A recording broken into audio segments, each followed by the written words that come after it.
In my opinion, Islam is fundamentally based on a distinctly right-wing ideology, which has nothing in common with leftism.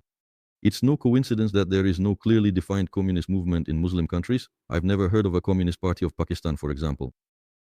Traditionally, leftists tend to cluster mainly within Christian rather than Muslim civilization. What is your opinion? Is this definition justified? Leftist Islamist? Dear Evgeny, well, it so happens that I know a little about this topic. I've been immersed in this topic over there, but nevertheless, I did end up getting somewhat involved in this subject. And I must tell you, dear Evgeny, that you are mistaken. There is a rather prominent movement called Islamic Socialism, which is a very significant trend in the Islamic world. It is fundamentally rooted in the idea that socialists can also be devout Muslims. They proceed from the firm belief that the teachings of the Quran and the Prophet are not only entirely consistent, but organically harmonious with the fundamental core principles of social justice, freedom, and social equality.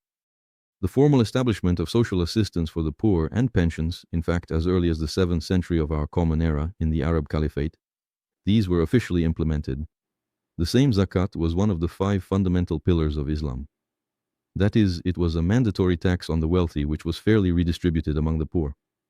Well, if we talk about the modern era of our own times, much closer to us then, the first Islamic commune was established in the city of Kazan in the year 1917, and at that specific time it was actively promoting itself to the local population, Soviet communist ideas,